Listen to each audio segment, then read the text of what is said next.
সকলকে ঈদের শুভেচ্ছা জানিয়ে কয়েকটা কথা। ঈদ মানে একটা আনন্দের দিন, মুসলিমদের কাছে একটা আবেগের দিন, গরু চাষিদের কাছে তাদের কাছেও একটা আনন্দের দিন।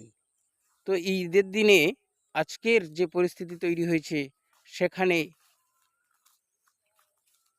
একটা অংশের মানুষ চরম দুর্দশা, হতাশা মধ্যে দিন কাটাচ্ছে এবং খুব কষ্টে আছে তারা।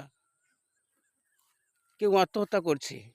তো এই রকম একটা অবস্থায় ঈদটা খুশির দিন আর থাকে না। তাই আমি বলবো তাদেরকেও এই আনন্দের উৎসবে সামিল করতে হবে।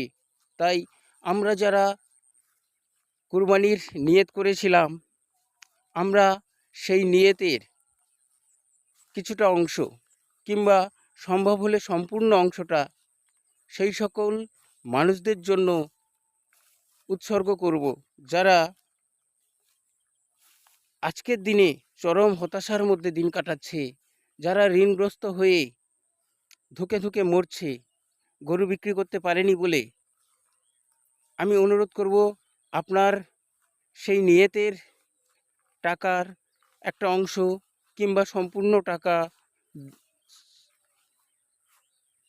ওই ঋণগ্রস্ত গরু চাষিটার দিয়ে যদি আমরা সাহায্য করতে পারি, তাদেরকে কিছুটা উপকার করতে পারি, আগামী দিন তারাও কোনো না কোনো বিপদে আমাদের পাশে নিশ্চয়ই দাঁড়াবে এবং অন্তত অনেক পরিবার বেঁচে যাবে। যে এখনো ভাবছে আত্মহত্যা করব, ঋণ কিভাবে শোধ করব, তার পরিবারটা বেঁচে যাবে, তার ছোট বাচ্চাটা বেঁচে যাবে, তার স্ত্রীটাকে কোনো অন্ধগলির মধ্যে হারিয়ে যেতে হবে না।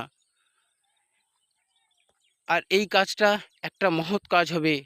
আশা করি আল্লাহ নিশ্চয়ই খুশি হবেন আমাদের প্রতি, যদি আমরা এই মহৎ কাজটা করতে পারি। সকলে ভালো থাকুন, সুস্থ থাকুন, ঈদ উদযাপন করুন এবং খুশিতে সকলকে সামিল করুন।